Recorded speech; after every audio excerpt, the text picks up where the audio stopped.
Et on va élever nos pensées vers Dieu notre Père, intelligence suprême, cause première de toute chose, vers tous ces esprits élevés qui sont ses messagers, qui accomplissent sa volonté, et qu'il nous envoie en permanence pour nous aider et nous assister dans nos difficultés personnelles du quotidien, les difficultés naturelles de la vie, dans toutes les crises qui sont caractéristiques de cette période de transition de notre planète, d'un monde d'expiation et d'épreuve vers un monde de régénération, où il y aura un meilleur équilibre entre le bien et le mal, contrairement à ce qui se passe aujourd'hui, où le mal prévaut encore sur le bien.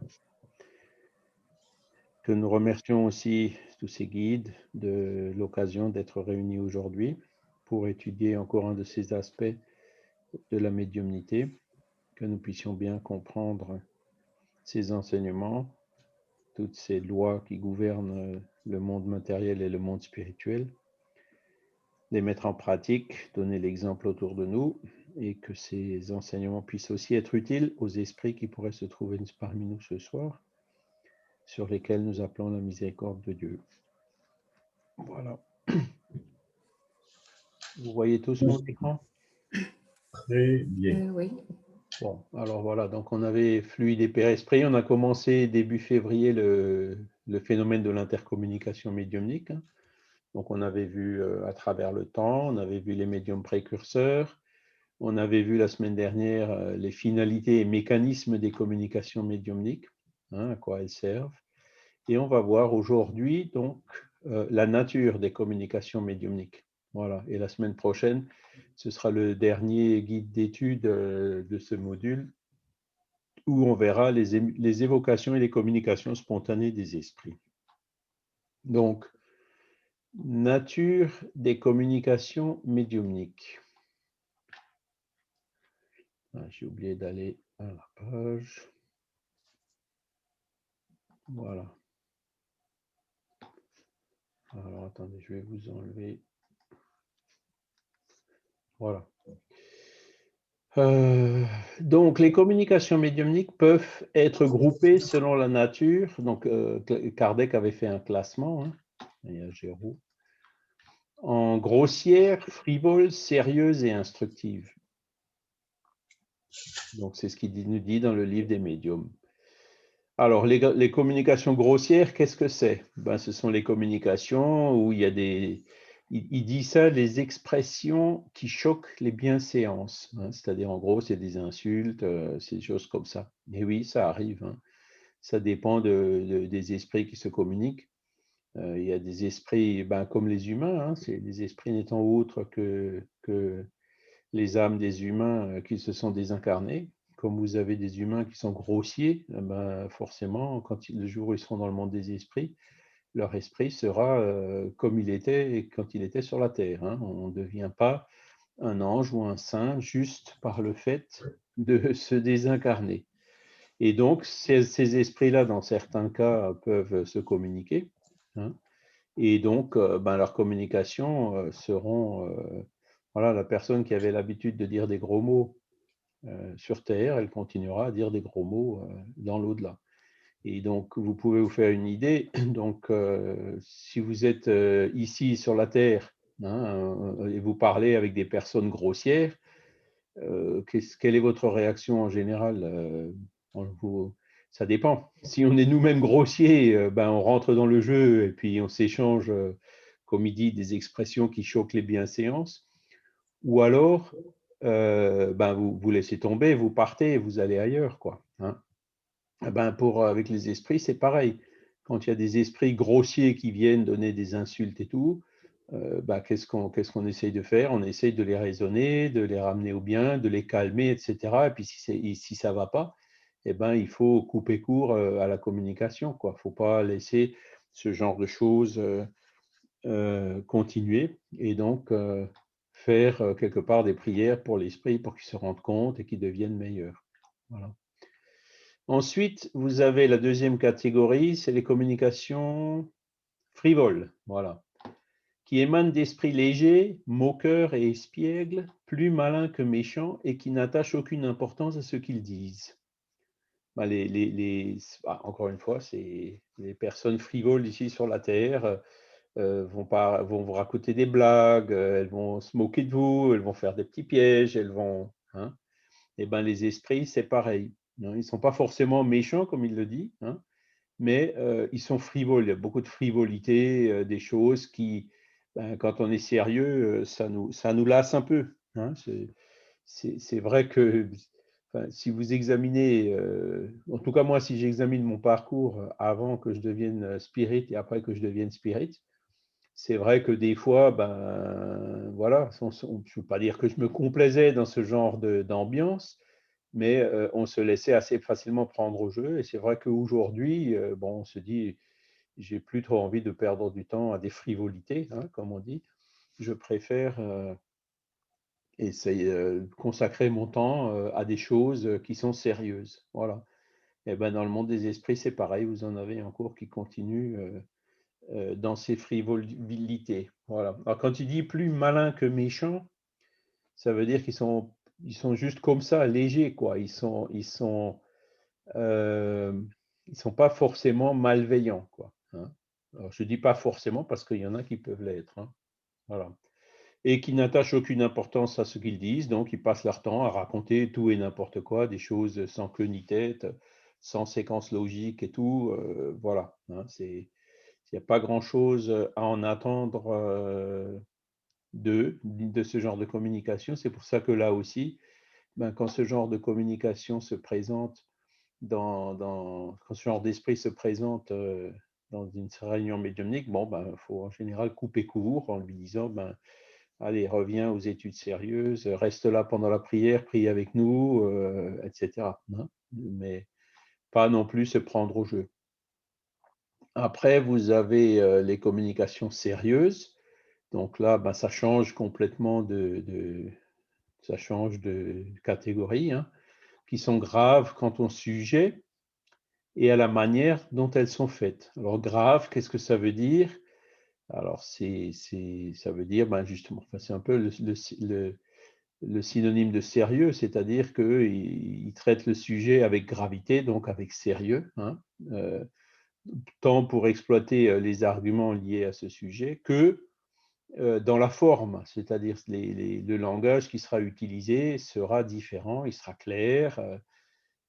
Voilà, on pourra les reconnaître comme ça. Et donc, dans ces communications, est exclue la frivolité et la grossièreté. Hein. Ces communications traitent d'un sujet qui est d'actualité, qui est utile, hein, qui est nécessaire à traiter, hein, même si c'est d'intérêt privé. Hein, c'est pour donner des conseils à une personne ou à un médium ou à un membre. Ou, voilà, hein, c'est des communications personnelles qui peuvent être données. Et en général, ben voilà, ce sont les esprits qu'on évoque toujours pendant les prières, hein, les esprits plus élevés ou les esprits familiers qui, eux, vont plutôt donc nous donner ces communications sérieuses. D'accord? Après, vous avez la quatrième catégorie, ben, les communications instructives. Ben, ce sont les communications sérieuses qui ont pour objet principal un enseignement hein, quelconque donné par les esprits. Donc, ça peut être sur les sciences, sur la morale, la philosophie, etc. Ça peut être sur tout sujet. Voilà. Elles sont plus ou moins profondes selon le degré d'élévation et de dématérialisation de l'esprit. Voilà. Donc, alors, élévation et dématérialisation, ça va de pair. Hein. Vous savez que dans le monde des esprits, plus l'esprit est élevé, plus son père esprit est subtil, ou moins son père esprit est dense, hein, ou donc plus il est dématérialisé. Donc évidemment, chaque esprit ne pourra traiter du sujet que selon son élévation, ses connaissances et ses compétences. Et donc, il nous apportera un enseignement qui sera proportionné à son savoir. Voilà. Donc, c'est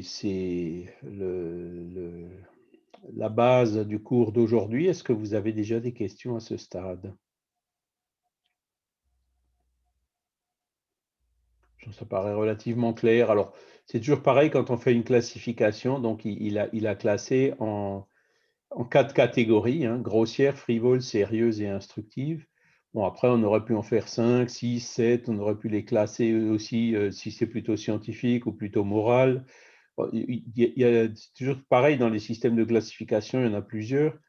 Et puis là, bon, ben, par simplicité, ben, on se dit, ben, voilà, Kardec, il avait choisi ça, donc ben, on va analyser les choses en suivant cette classification que Kardec avait définie. Donc, tout ça, ce sont des extraits du livre des médiums, hein, chapitre 10.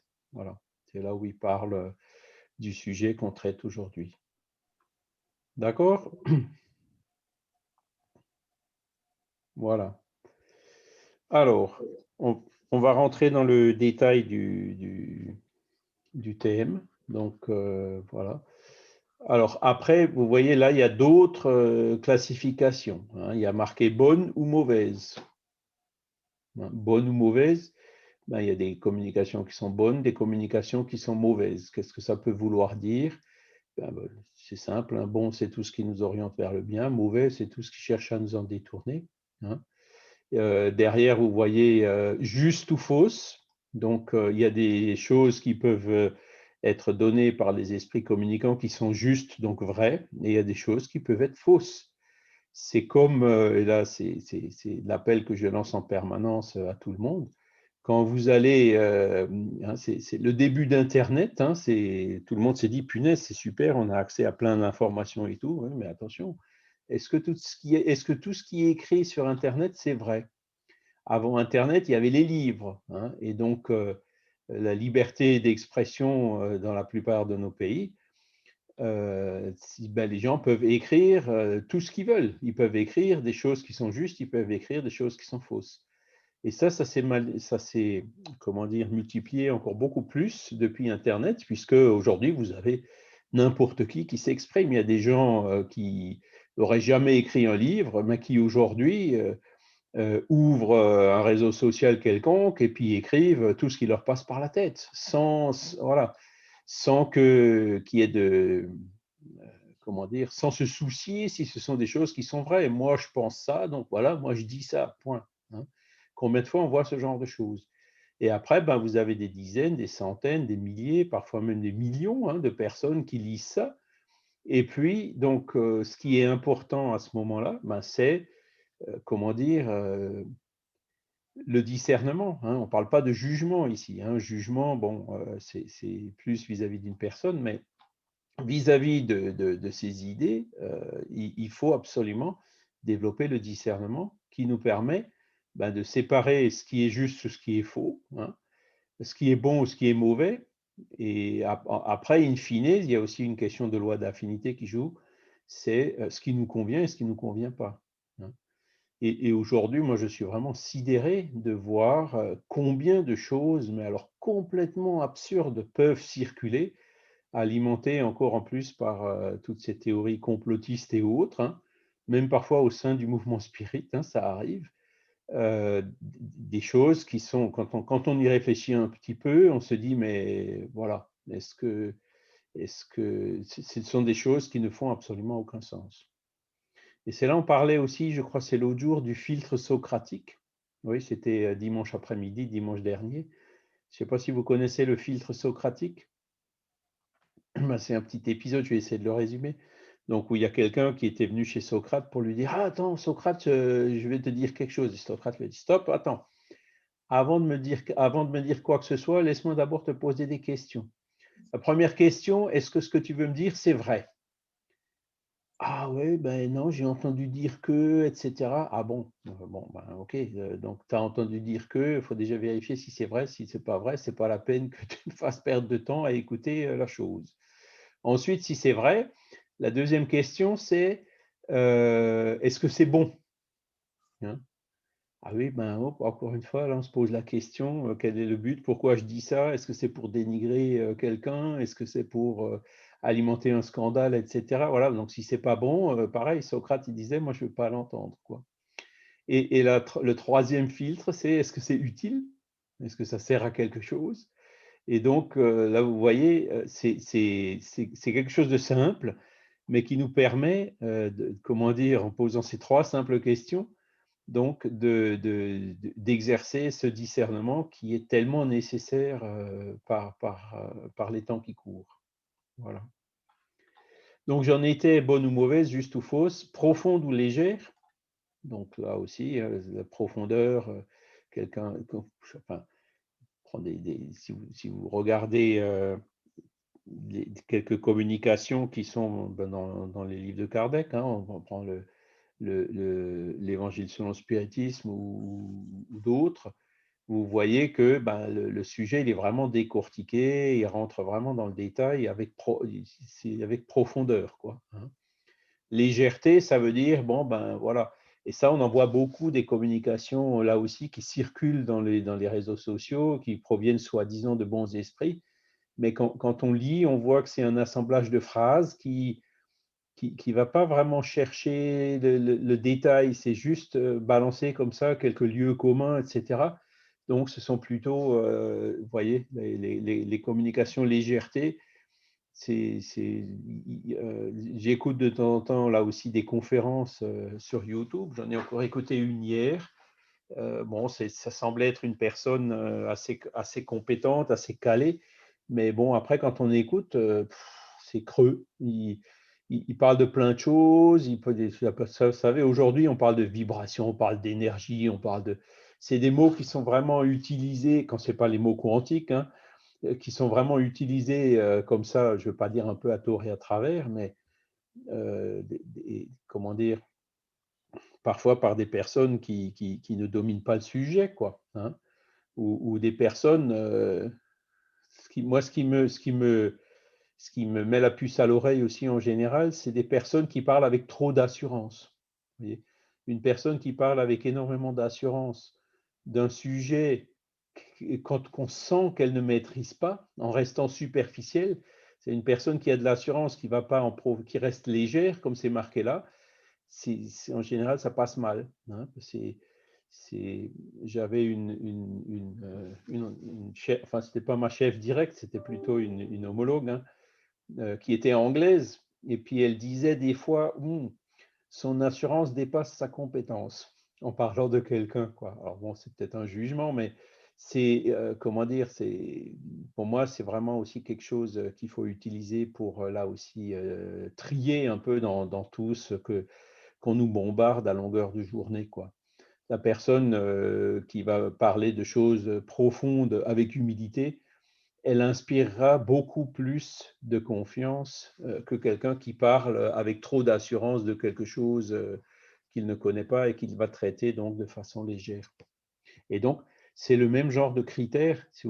Aujourd'hui, ce qui est bien, c'est que ce que Kardec y conseille pour analyser les communications médiumniques, puisqu'on ne voit pas les esprits qui se communiquent, hein, donc il faut passer le message au crible de la raison et du bon sens. Paradoxalement, aujourd'hui, ça s'applique aussi à tout ce qu'on voit sur les réseaux sociaux, hein, parce qu'il y a des gens qui signent X, Y ou Z, parfois avec des pseudonymes qu'on ne connaît pas non plus. D'où est-ce que cette personne vient, quelles sont ses intentions, quels sont ses antécédents, on ne sait pas non plus. Donc, ces critères que Kardec nous enseigne là pour décortiquer les communications, pour analyser leur nature, hein, comme c'est le but du cours d'aujourd'hui, c'est quelque chose qui nous sert aussi au jour le jour pour analyser toutes ces informations, tout ce bombardement d'informations qu'on reçoit aujourd'hui par les divers médias. Voilà. Donc, selon la nature des esprits qui se manifestent, alors comme je vous l'ai dit, on ne les voit pas. Donc, on reconnaît l'arbre à ses fruits, hein, comme nous disait Jésus. Et donc, les esprits qui se manifestent, on les reconnaît aux communications qui donnent, à la nature des communications, aussi au langage qui est utilisé. On les reconnaît aussi à d'autres signes, comme est-ce qu'ils cherchent à nous imposer quelque chose? Est-ce qu'ils respectent notre libre arbitre? Vous voyez, tout ça, ce sont des aspects qu'il faut examiner. Hein, vous avez le filtre socratique, vous avez ça, vous avez donc là différents outils qui vous permettent de réaliser cette analyse. Voilà. Alors, ceux qui prouvent de l'ignorance et de mauvaise qualité sont des esprits encore arriérés, mais chez qui le progrès se fera avec le temps. Donc là aussi, c'est pour ça que je vous disais tout à l'heure, hein, quand il y a un esprit grossier ou frivole qui vient, ben, n'hésitez pas à faire des prières pour lui. Hein. Déjà, bon, pour lui faire comprendre pas qu'il n'est pas le bienvenu, ce serait un peu difficile, mais que vous n'allez pas le laisser déblatérer et vous faire perdre du temps à des choses frivoles et légères. Hein. Mais au contraire, il faut être bienveillant vis-à-vis d'eux, puisque ben, on est aussi passé par ce stade arriéré. On avance tous petit à petit, on a ce devoir de solidarité les uns envers les autres pour s'aider mutuellement à évoluer. Voilà. Donc, il ne faut jamais chasser un esprit comme on le voit chez les exorcistes ou les catholiques avec les va des rétro, Satanas, etc. Bon, ou alors il faut vraiment que ce soit des esprits qui sont très très durs et très très malveillants. Hein. Donc là, effectivement, il faut se protéger un peu. Mais vis-à-vis de ces esprits donc, qui sont plus légers et frivoles que méchants, eh ben, il faut leur dire, ben, attendez, regardez, nous, on n'est pas là pour ça, on cherche à faire du travail sérieux, on cherche à aider les gens et les esprits. Donc, il faut toujours avoir cette bienveillance pour essayer ben, de les aider à avancer. Et vous verrez, ça fonctionne. Hein. Alors, c'est vrai que ici sur Terre, quand il y a quelqu'un de léger, de frivole, quand on cherche à le raisonner, on a parfois un peu de mal.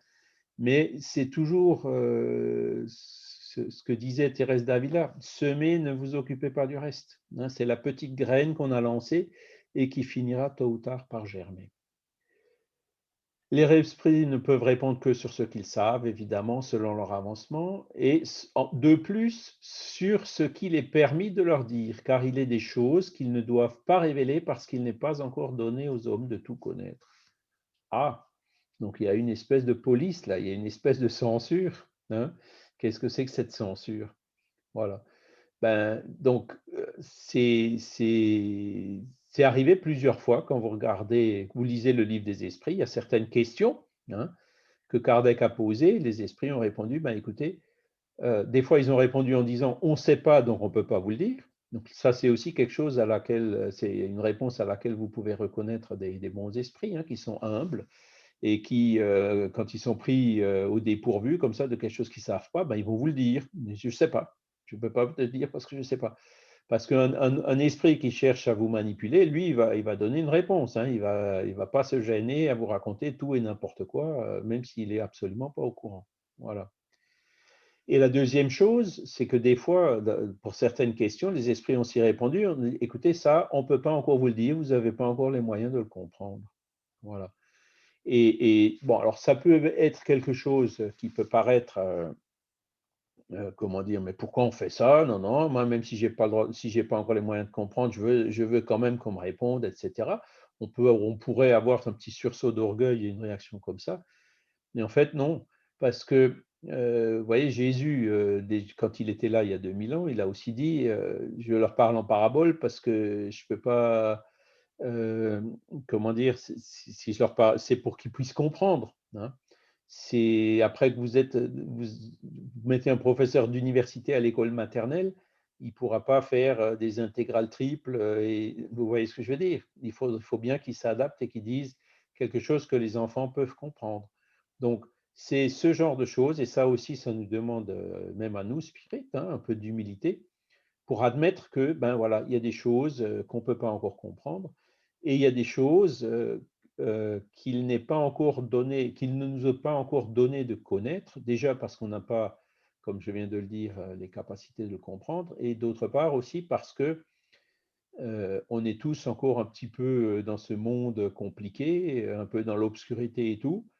Et l'image que j'aime bien, c'est on vous met un projecteur au milieu de la figure. Si, quand vous êtes dans le noir, ben, vous ne voyez plus rien. Hein. C'est exactement ça. Et donc les esprits, ils ont aussi cette comment dire, cette attention vis-à-vis de nous pour nous éviter ce genre de situation. Voilà.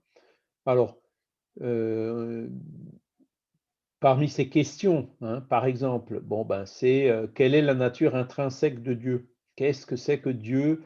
Donc, il y a eu les premières questions du livre des esprits qui parlent de l'intelligence suprême, cause première de toute chose, hein, la question numéro 1.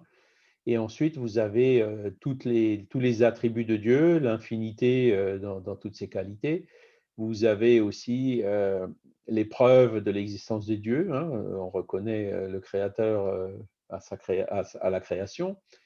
Et donc, ensuite, quand il dit oui, mais après, Dieu, intrinsèquement, c'est quoi? Et c'est là où les esprits disent, ben ça, on peut pas le dire. Vous n'avez pas les moyens de comprendre.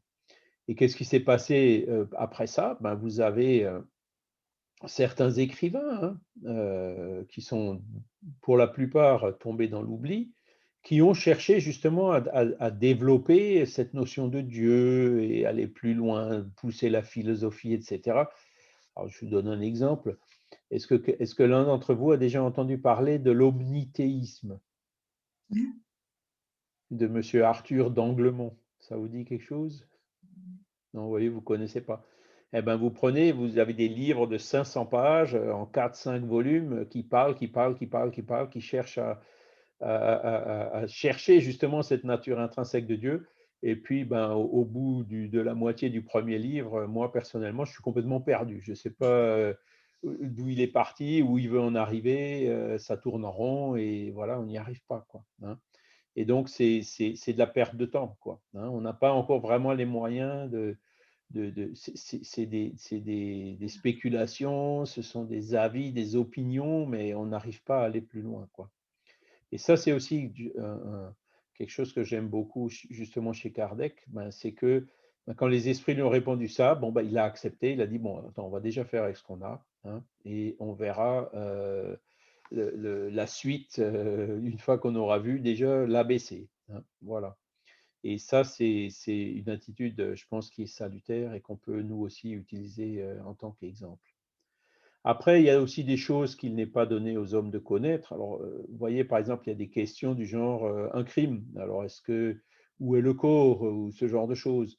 Donc, les médiums sont parfois utilisés dans ce sens, hein, voire même parfois officiellement par la police, hein. Ça arrive même chez nous, même si s'ils n'ébruitent pas trop. Eh ben, des fois, on ne trouve pas. Pourquoi? Parce que, comment dire, si l'esprit donc, qui a été assassiné, par exemple, et ses parents et ses proches avaient dans leur plan de vie le fait justement de passer par cette épreuve, de ne pas savoir ce qu'est devenu le corps, ou même une personne qui a disparu, de ne pas savoir ce qu'elle est devenue. Si c'était leur choix et leur plan de vie, un esprit qui viendrait et qui dirait ah ben non, mais regarde, il est là, etc., il serait en train d'interférer, de casser ce que les autres ils ont décidé. Donc ça, typiquement aussi, vous voyez, c'est le genre d'information, quand on doit le savoir, ça viendra, et quand on ne doit pas le savoir, ça ne viendra pas. Et Kardec, il dit souvent, dans des cas comme ça, si on insiste, hein, il y a plein d'esprits qui vont venir pour nous répondre vraiment tout et n'importe quoi. C'est justement les esprits légers et frivoles qui s'en mêlent, hein, et qui viennent prendre la place des esprits familiers et sérieux qui avaient dit qu'ils ne pouvaient pas ou qui ne voulaient pas nous répondre. D'accord? Donc, la médiumnité, ça ne peut jamais servir à tout savoir. Et il faut savoir qu'il existe ses limites. Voilà. Qui sont d'ailleurs les compétences des esprits qui nous répondent. Et ensuite, donc, il y a des choses qu'on ne doit pas savoir. Voilà. Alors, comment ça se fait dans la pratique? Il y a une espèce de blocage, une espèce de, on va dire, censure ou quoi, mais là, ça fait pareil, ça fait partie des lois qui gouvernent le monde des esprits et donc qui font que même si, l'esprit ignorant ou espiègle qui voudrait le dire quand même, il ne saura pas, ou il aura la mémoire blanchie, ou il finira par dire n'importe quoi, mais il ne pourra pas lui-même non plus pénétrer le mystère. Voilà. Alors après, les manifestations médiumniques reflètent l'élévation ou la bassesse de leurs idées, leur savoir et leur ignorance, les vices et les vertus, hein. Donc on reconnaît là encore une fois l'arbre à ses fruits. De la diversité dans les qualités et les aptitudes des esprits, il résulte qu'il ne suffit pas de s'adresser à un esprit quelconque pour avoir une réponse juste à toute question, car sur beaucoup de choses, Il ne peut donner que son opinion personnelle, qui peut être juste ou fausse. S'il est sage, il avouera son ignorance sur ce qu'il ne sait pas. S'il est léger ou menteur, il répondra surtout sans se soucier de la vérité. S'il est orgueilleux, il donnera son idée comme une vérité absolue. Donc, vous voyez, c'est un peu comme ce serait le cas ici sur Terre, entre nous, entre incarnés, quoi. Avec les esprits, c'est pareil. D'où les esprits n'ont pas l'omniscience, clairement, hein. Ils ne savent pas tout. Et donc, ils ne sont pas tous de la même sagesse, hein, comme c'est dit ici, ou de la même élévation. Donc, il faut toujours, toujours, toujours être à l'affût de ce genre de choses. Voilà. Bon, après, c'est sûr que on peut approfondir, hein, quand vous lisez le livre des médiums, et puis là, Kardec, il y a même un chapitre qui dit quelles sont les questions qu'on peut adresser aux esprits, quelles sont les questions qu'il ne faut pas adresser aux esprits, hein. Les questions qu'on peut adresser aux esprits, il faut toujours que ce soit dans un but utile. Et les questions qu'il ne faut pas adresser aux esprits, c'est les trésors ou ce genre de choses, hein, voyez. Moi, j'ai eu le cas, hein, de personnes qui disaient non, non, il y a un trésor et qui ont commencé à prendre la pioche, à creuser des trous et tout. Bon, ouais, ils n'ont pas trouvé grand-chose, évidemment, hein. Et donc ça, c'est typiquement le genre de questions qu'il ne faut pas poser aux esprits parce qu'ils ne sont pas là pour ça. Voilà. J'ai même vu, figurez-vous, des spirites, des Brésiliens qui étaient venus du Brésil jusqu'à Tours, hein, à la recherche des archives de Léon Denis, hein, qui, soi-disant, dans une communication, aurait été enterré quelque part. Et donc, ils cherchaient la maison où habitait Léon Denis ou Gaston Luce ou je ne sais qui, alors qu'ils n'avaient même pas lu les biographies, les recherches qui avaient déjà été faites sur Léon Denis, donc pour chercher un trésor caché quelque part dans la ville de Tours, sous un jardin ou sous une route. Donc, imaginez, quand je les ai vus arriver, que la personne de Tours m'en a parlé, j'ai dit, bon, écoute, ne donne pas trop de crédit à ce genre de choses. Ça fait partie, encore une fois, de ces esprits chasseurs de trésors qui ont fait des victimes, quoi, des personnes qui sont justement trop crédules. Et puis ça s'est effectivement confirmé parce qu'ils n'ont absolument rien trouvé, quoi. Voilà. Alors, voyez l'apôtre Jean, donc j'aime bien aussi cette phrase. Quand vous lisez l'évangile selon le premier épître de Jean, chapitre 4, verset 1, il nous dit « Ne croyez point à tout esprit, mais éprouvez si les esprits sont de Dieu. » Donc ça, c'est assez remarquable. Pourquoi? Parce que dans les évangiles, vous voyez, c'est une phrase qui parle clairement de la communicabilité, de la communication entre les esprits et les humains, hein. Vous voyez, c'est clair, hein. Donc après, ils disent oui, mais il y a la prohibition mosaïque, il y a ci, il y a ça. Non, non. C'est la médiumnité, comme on l'a vu dans les chapitres précédents, elle existe depuis ces temps-là, hein, depuis Mathusalem. Voilà. Et donc, éprouver si les esprits sont de Dieu, ça veut dire si ce sont des esprits, en gros, entre nous et Dieu, donc des esprits qui sont élevés et qui viennent pour nous apporter des enseignements qui nous sont utiles, qui nous sont, voilà, qui nous vont faire, vont nous encourager à notre amélioration, à l'évolution, à la charité, bref, à des choses qui sont utiles et bonne, hein. C'est encore une fois le filtre dont on parle, les filtres dont on parlait tout à l'heure. Alors, Kardec qui rajoute, l'expérience prouve la sagesse de ce conseil, il y aurait imprudence et légèreté à accepter sans contrôle tout ce qui vient des esprits, c'est pourquoi il est essentiel d'être édifié sur la nature de ceux auxquels on a affaire. On reconnaît la qualité des esprits à leur langage, celui des esprits vraiment bons et supérieurs est toujours digne, noble, logique et exempt de contradiction. Il respire la sagesse, la bienveillance, la modestie et la morale la plus pure. Il est concis et sans parole inutile. Alors ça, c'est quelque chose là aussi de fondamental. Donc, combien de fois on peut voir dans des communications des phrases qui ne sont pas claires, qui sont floues, qui sont ambiguës, hein, qui ne sont pas dans une séquence logique, hein, qui paraît être une concaténation de copier-coller tiré de je ne sais où, hein, voyez. Donc ça, c'est là où il faut justement se méfier parce que les esprits qui cherchent à nous… Hein, on parle de médiumnité là, hein, donc c'est juste pour vous montrer la complexité, que ce n'est pas facile. Hein. Donc, un mauvais esprit sera tout à fait capable de faire du copier-coller d'extraits de Kardec, des évangiles, de bonnes choses, hein, qui vous mettra comme ça pour vous mettre en confiance au début de la communication. Hein. Et ensuite, d'un coup, paf, il vient avec quelque chose qui va justement avec la chose qui va essayer de vous faire passer, quoi, avec la pilule qui va essayer de vous faire avaler. Hein. Et donc, là aussi, quand on regarde les techniques qui sont utilisées par les manipulateurs divers ou variés, alors les manipulateurs, ça peut être des gens avec des mauvaises intentions, ça peut être aussi tout simplement des commerçants qui cherchent à vous vendre quelque chose. Hein. Eh ben, ils vont vous balancer comme ça 3, 4, 5 lieux communs ou des vérités, des choses qui sont évidentes. Et puis d'un coup, la sixième, hop, c'est quelque chose qui, une fois que vous avez été mis en confiance, il vous a dit 5 choses qui vous paraissent vraies. Donc, vous baissez un peu votre discernement. Et puis la sixième, finalement, c'est une chose qui est fausse et vous finissez par l'accepter. Hein. Donc, c'est une technique de manipulation bien connue, quoi. Il ne faut jamais relâcher. On dit, si je dis des choses qui sont vraies, des lieux communs, bon, ben, ok, c'est bien, mais où est-ce que vous voulez en venir, hein?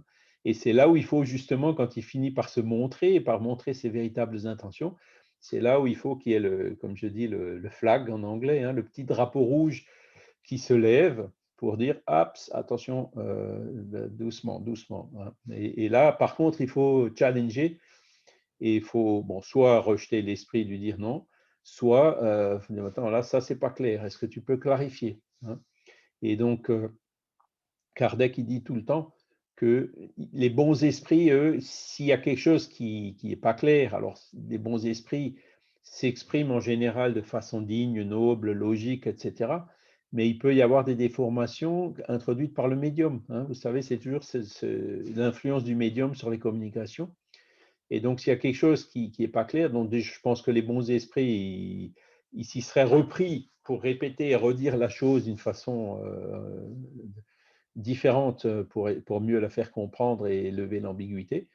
Sinon, ils s'offusqueront jamais de ce que vous posez une question si vous avez un doute légitime en disant, maintenant, là, ça, je ne comprends pas. Et donc, ils viendront toujours, hein, pour faire passer une bonne idée ou une chose qui est bonne ou positive. Ils reviendront toujours pour clarifier, pour expliquer, et essayer de tirer vos doutes. Voilà. Alors Gérard, oui, effectivement, il va chercher nos défauts. Donc si on a de la prétention, si on a de l'orgueil, des choses comme ça, alors là, ce sont des sentiments qu'on peut avoir en nous qui, quelque part, nous fragilisent. Hein, parce que la personne qui est cupide, la personne qui veut être meilleure que les autres et tout, c'est un régal pour les vendeurs. Ils vont réussir à lui vendre tout et n'importe quoi. Vous voyez? Alors que la personne sobre, réfléchie, prudente, humble, ils auront beaucoup plus de mal à lui vendre des choses inutiles. Ils n'y arriveront pas. Voyez. Alors Alice, si je n'ai aucune pensée particulière au moment où il vient, aucune sollicitation de ma part, ni la volonté de communication avec qui que ce soit, c'est souvent lié au lieu où je me trouve. Alors ça, ça fait partie des communications spontanées. Oui, je pense que c'est plus le sujet de la leçon suivante. Hein. Donc, vous avez des réunions sur un thème donné où les esprits se communiquent sur ce thème, et ensuite, vous avez un esprit qui vient et qui vous donne quelque chose auquel vous ne pensez pas du tout, hein, la communication spontanée. Donc, le conseil que Kardec donne, c'est de toujours exercer cette analyse, hein, d'essayer de trouver pourquoi ça est venu, pourquoi maintenant, pourquoi moi, pourquoi ici, hein. Et donc, vous posez toujours ces questions parce que, là encore, hein, vous n'aurez de garantie que ce sont des esprits sérieux et bienveillants que après l'analyse qui vous montre que la communication, elle a vraiment un but utile pour l'instruction, pour la science, pour aider quelqu'un, etc. Voilà. Donc, l'analyse, il faut toujours, toujours, toujours la faire. Hein. Jamais dire, ah ben non, regarde, Voilà, c'est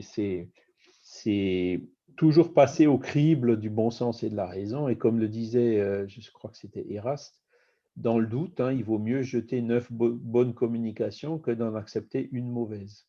Voilà. Et ça, je dirais aujourd'hui, il faudrait mettre un zéro derrière, hein. Il vaut mieux rejeter 99 bonnes communications que d'en accepter une mauvaise. Chez les esprits inférieurs, voilà. Alors après, il y a aussi modestie, la morale, concis, sans parole inutile. Voilà. Si un jour, ou si votre guide se communique à vous, ce ne sera pas 10 pages, hein. Il va mettre 2 phrases, mais alors ce sera en plein dans le mille, hein. Je ne sais pas si ça vous est déjà arrivé, Ouais. mais c'est clair, net, précis, et boum, ça tombe d'une manière où il n'y a pas photo, vous reconnaissez tout de suite, hein. C'est pas le truc verbeux avec du blabla, on nous met en bateau, des choses comme ça. Non, non, non, les guides spirituels ne se communiquent pas comme ça, hein. Donc, Un petit témoignage, j'avais une question, est-ce que je dois continuer dans cette voie, pas, etc. Et j'ai entendu un seul mot, continue. Mais ça a été très clair. Voilà, ouais, comme tu dis, c'est souvent très bref. Voilà.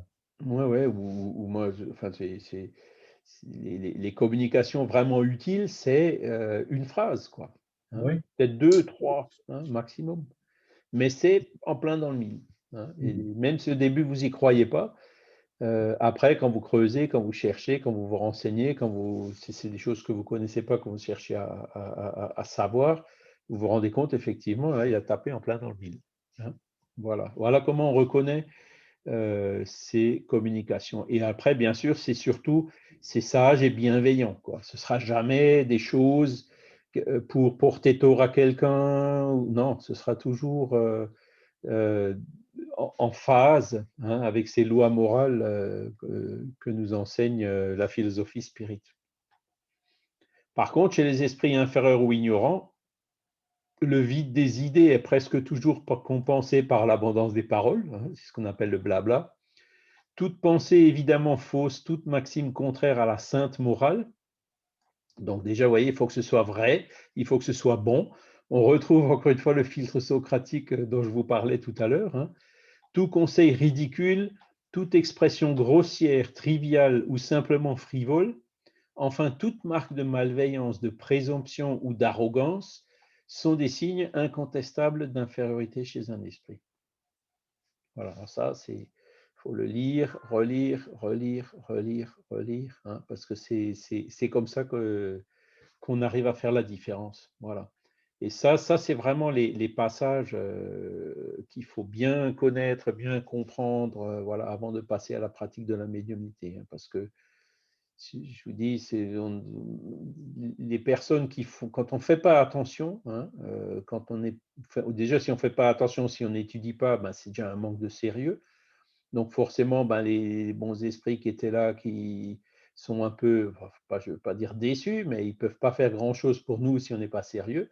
Et donc, il y a les esprits frivoles et tout ça, ils vont venir comme des mouches et prendre la place et puis nous mener par le bout du nez, ou l'expression que j'emploie souvent, c'est ils vont nous satelliser. Ils vont satelliser le médium, ils vont satelliser même le groupe entier.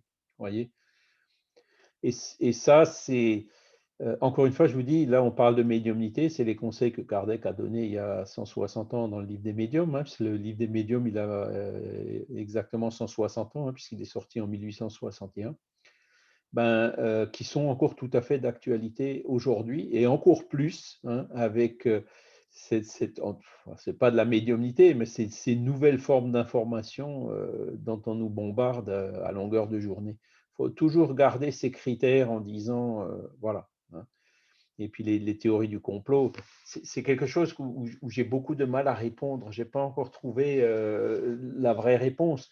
Quand on cherche à argumenter avec des personnes qui sont convaincues d'une théorie complot A, B ou C, même parfois des gens compétents, des gens sérieux, des professeurs d'université, des ingénieurs, c'est incroyable. Il y a vraiment plus de raisonnement, quoi. C'est une forme, comme on le verra un peu plus tard, de fascination, hein. La personne, elle est fascinée par une théorie elle s'est fait laisser prendre au piège et elle est absolument profondément convaincue que c'est une vérité. Et donc, ça ne sert à rien de discuter sur le sujet avec elle puisque les raisonnements ne fonctionnent pas. Voilà. Donc, moi, j'essaye de, plutôt, comme on ne peut pas faire du curatif, d'essayer de faire du préventif. Donc, en insistant sur ces passages-là pour vous dire, faites attention, ne croyez pas à tout ce qu'on vous raconte, hein, que ce soit des esprits, que ce soit des réseaux sociaux, que ce soit le voisin dans la rue. Voilà, il faut toujours passer tout ce qu'on vous dit au crible du bon sens et de la raison. Voilà.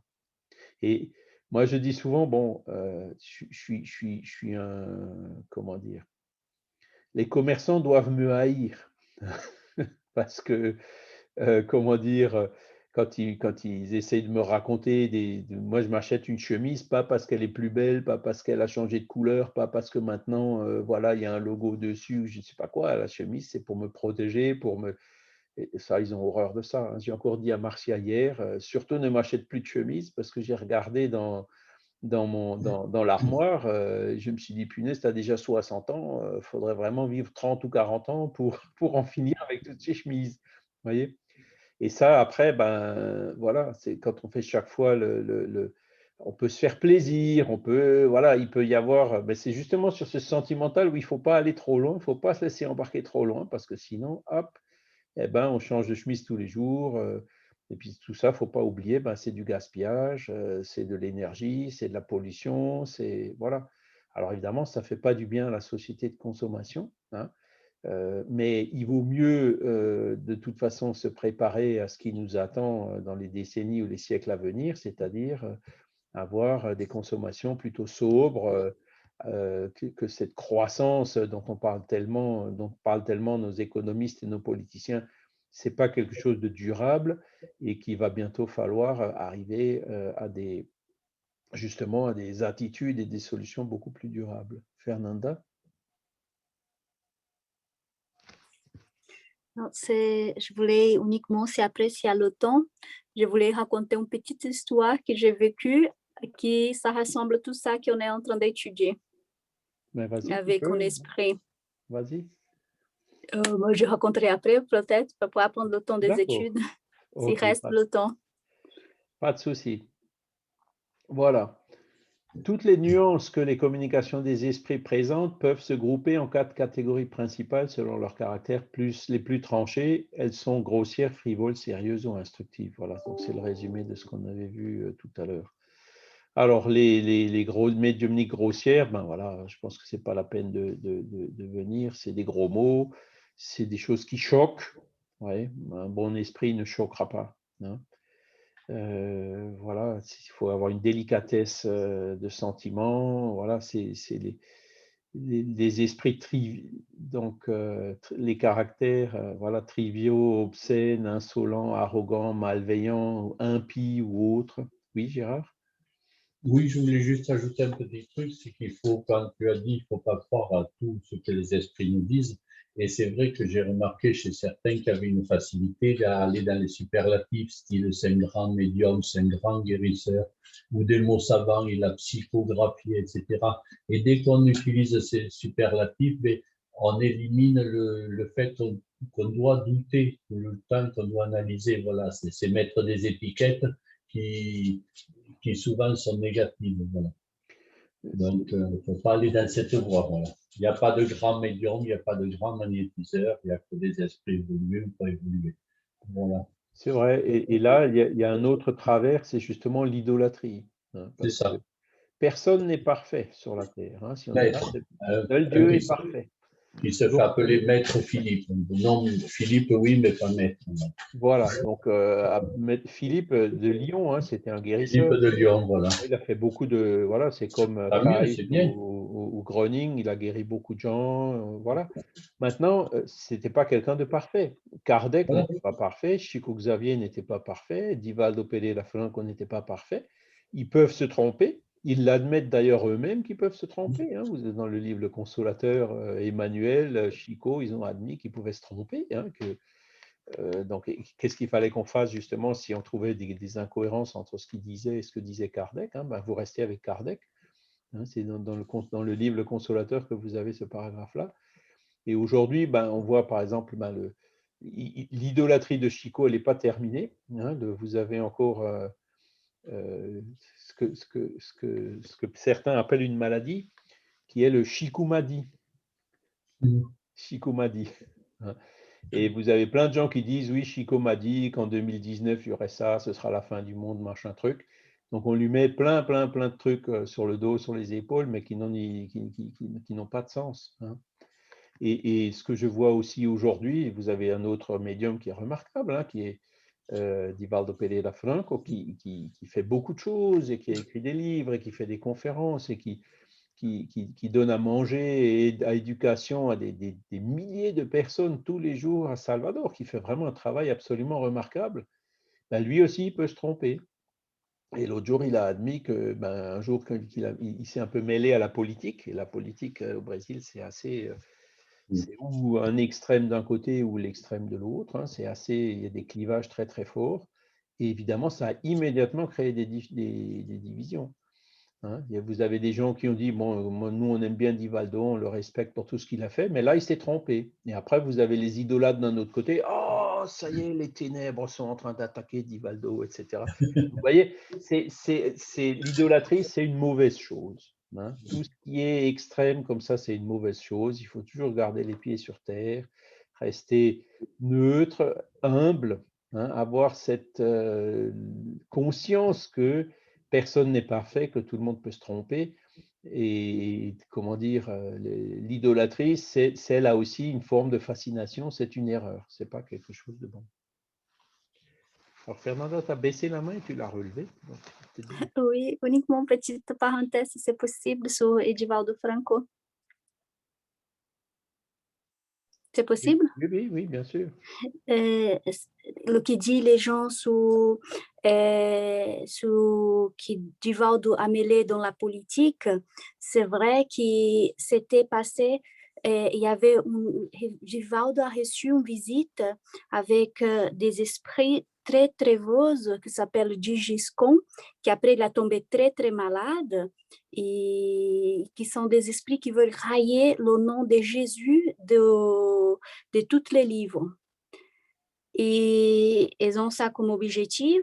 Et après ça, Divaldo, dans une conférence, il y avait des reporters qui faisaient des questions, posaient des questions sur la politique, qu'est-ce qu'ils pensaient, à quel candidat il allait voter et tout ça. Et Divaldo a parlé comme toi, tu dis, ou d'autres personnes disent de forme neutre, qui vont, que c'est là qu'il y a des meilleures intentions, mais il n'a pas dit faut cet candidat ou l'autre. Par contre, après, ils ont refait des vidéos de Divaldo en disant que c'était comme si Divaldo disait qu'il allait voter pour le candidat Bolsonaro. Et il n'a pas dit ça en aucun moment. Et aussi qu'il a posé la question pour ce qu'il a dit sur Sérgio Moro, sur la corruption.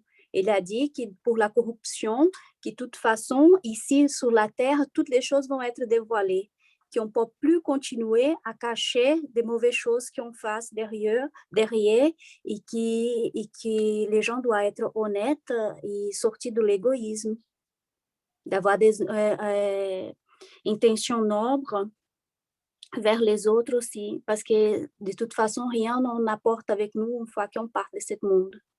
Et ils ont détourné tout ça qu'il a parlé. Et après, il a fait une autre interview en racontant que cette vidéo-là qu'ils ont détournée, ce n'était pas vrai.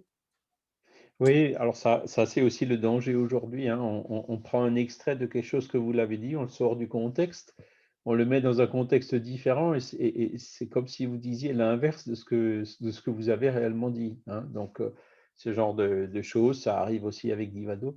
Et même là, il faut effectivement, comme tu le dis, Fernanda, garder le discernement hein, et donc remettre les choses dans leur contexte, ça fait aussi partie de ce travail d'analyse et de discernement. Voilà.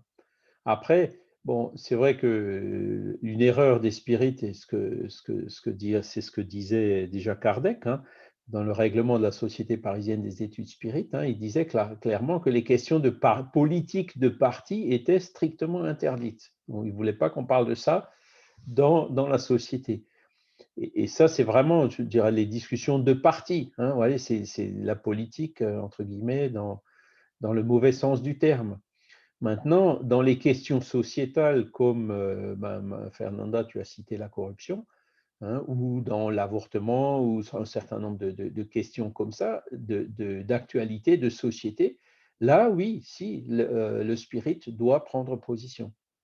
Et la difficulté, justement, entre les discussions de parti, quand vous avez un homme politique, bon, il peut peut-être être contre l'avortement, mais ça peut être un corrompu, vous voyez.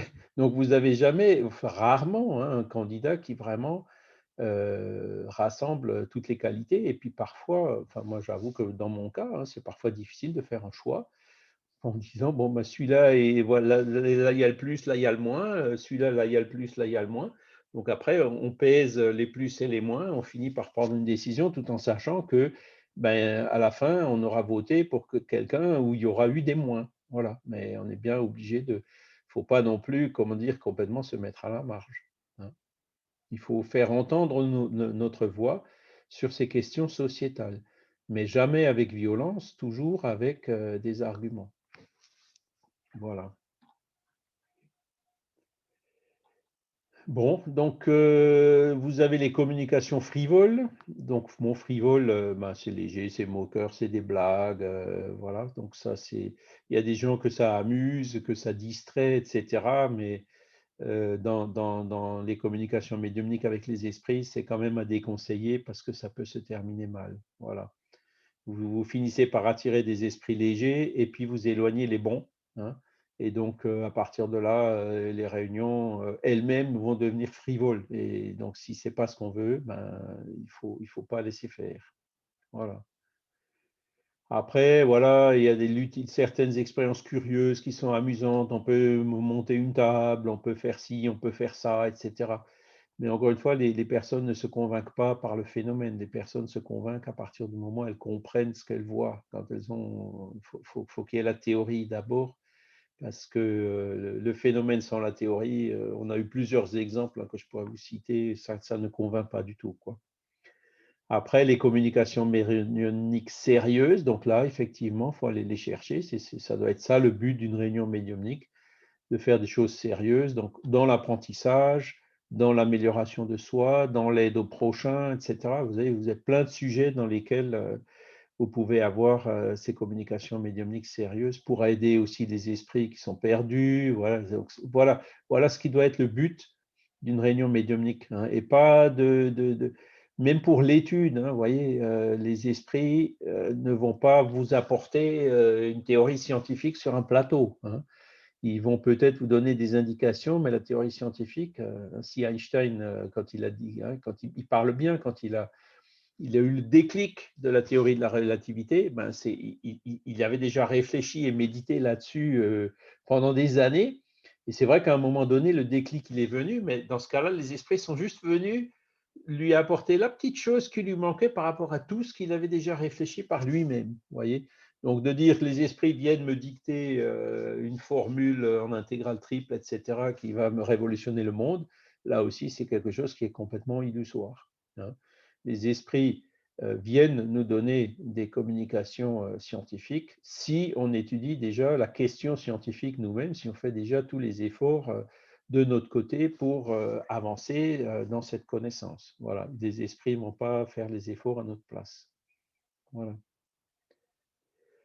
Après, bon, là, les communications sérieuses vraies et sérieuses fausses, hein. Donc là, je vous dis encore une fois, les mauvais esprits peuvent être très intelligents. C'est là où il faut faire attention, hein. Vous avez l'évolution intellectuelle, vous avez l'évolution morale. L'évolution intellectuelle, elle est parfois en avance sur l'évolution morale.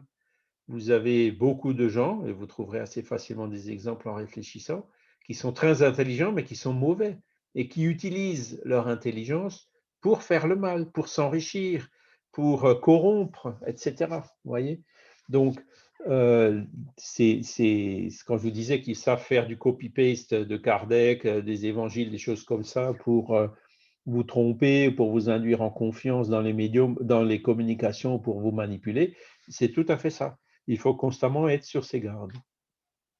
Voilà. Alors, je suis en train de vous faire peur, là, je pense, hein, mais Bon, ce n'est pas non plus la fin du monde, hein.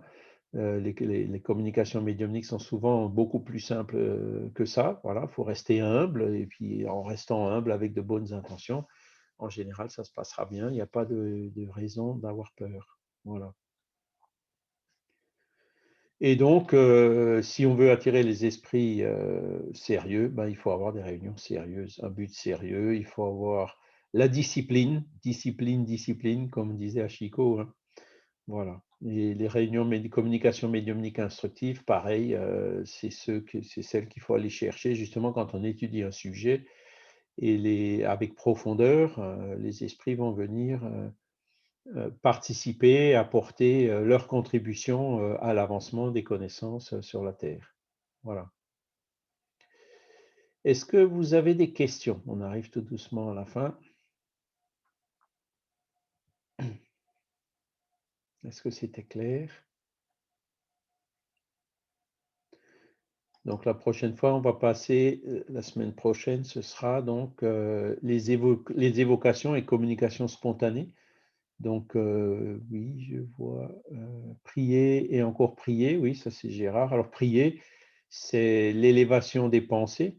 Ça veut dire, les bons esprits sont toujours là, mais c'est nous qui restons là, hein. Et si on veut les capter, ben, il faut qu'on élève nos pensées par la prière, justement, et puis là, on arrivera, vous voyez, à sentir leur inspiration. Si au contraire on descend, ben, c'est plutôt ceux qui cherchent à nous détourner qui arriveront plutôt à nous inspirer. Donc, la prière, c'est ça, c'est l'élévation des pensées vers Dieu, vers les bons esprits.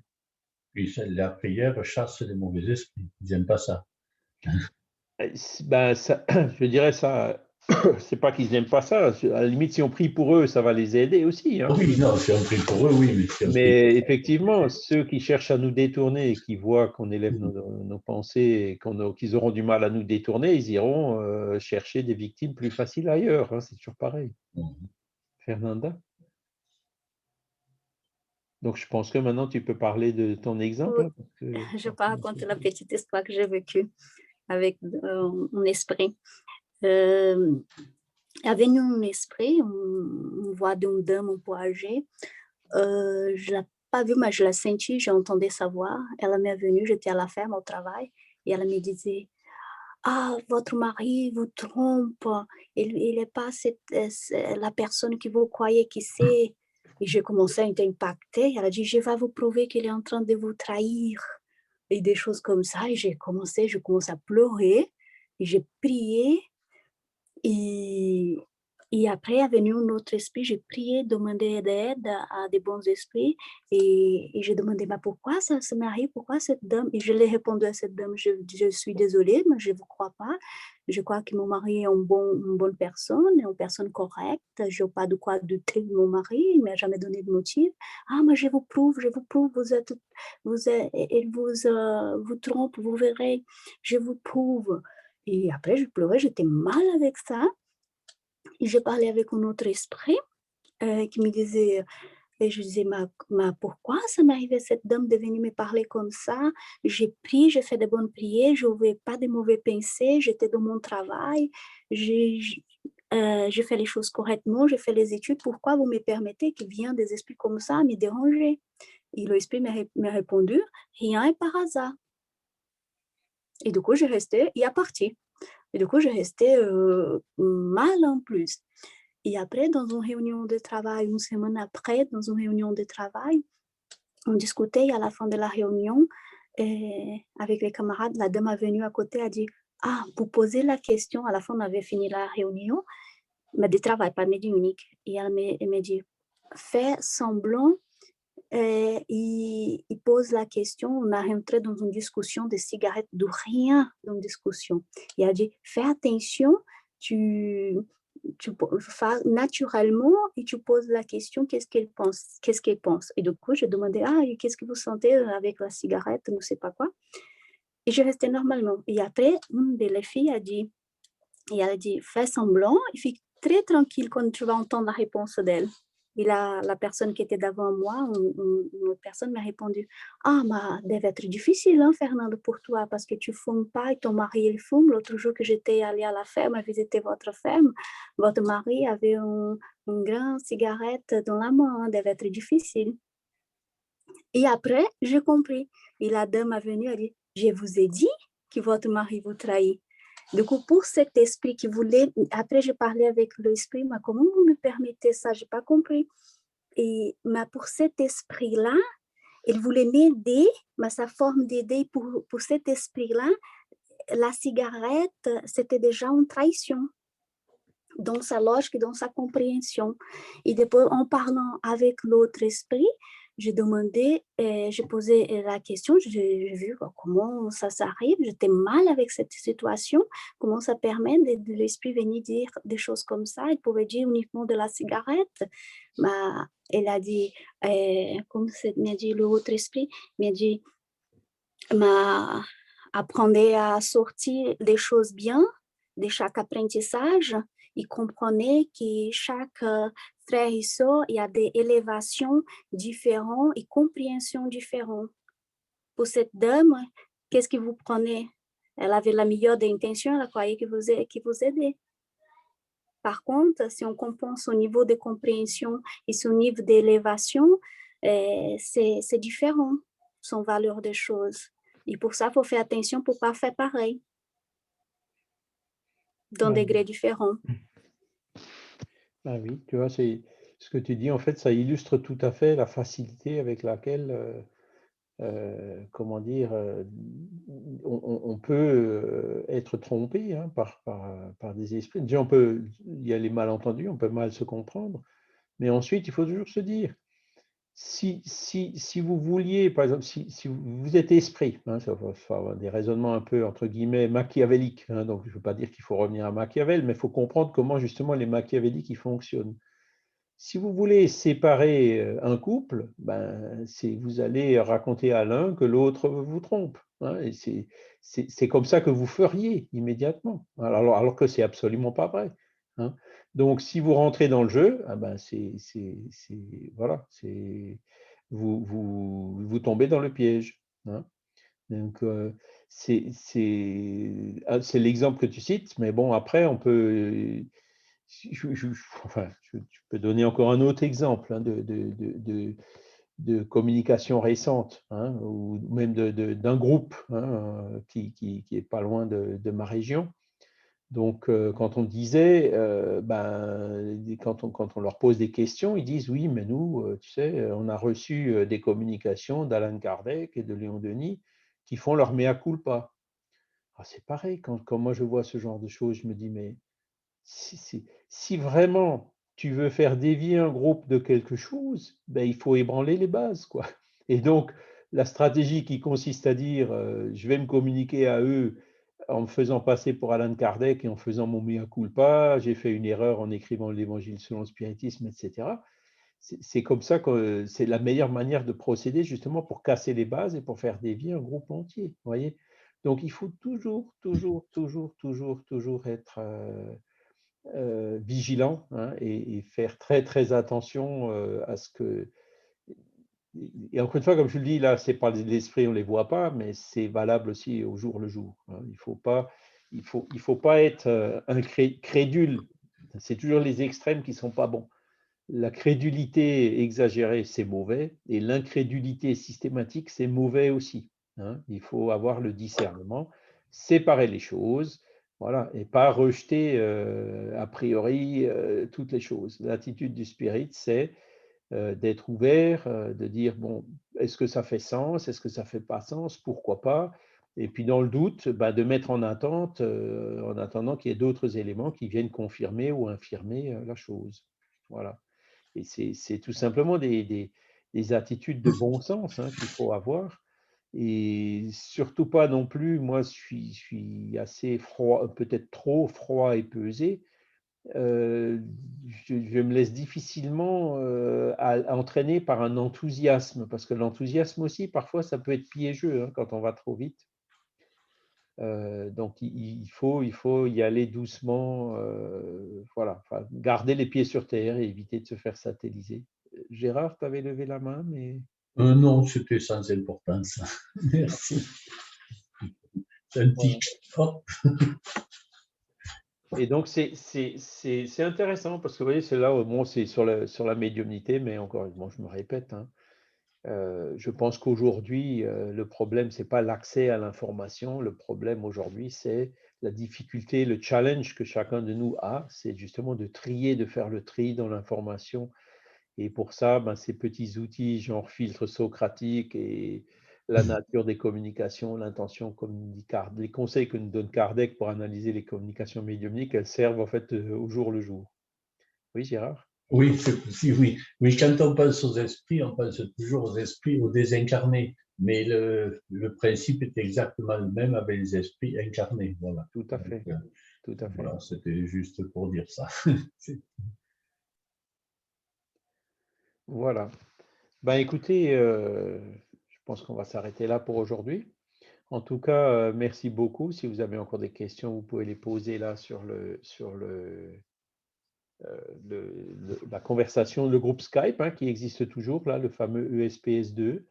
Et donc, voilà, pareil, si j'oublie de mettre l'enregistrement, n'hésitez pas à me relancer, hein, parce que ça prend toujours plusieurs minutes avant de télécharger. Après, ça reprend des minutes pour le remettre dans l'autre sens.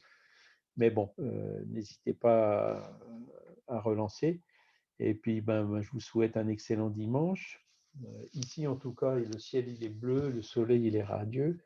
Donc voilà, bon, je n'arriverai pas à l'heure à Tannes, à la messe pour ma maman à 9h30, mais bon, ma pensée l'accompagnera quand même. Et puis mes sœurs qui sont donc plus attachées à leur religion de départ que moi, elles y seront aussi. Voilà. En tout cas, merci beaucoup à tous. Excellente journée et puis à Bon bientôt. dimanche. Merci Charles. À tous. Bon dimanche. Bon dimanche à tous. Allez, Merci au revoir. Charles, bon dimanche à tous. Bon dimanche. Au revoir. Merci, bon Au revoir. dimanche à tous.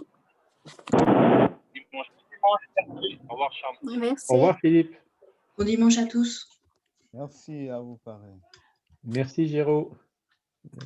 Merci.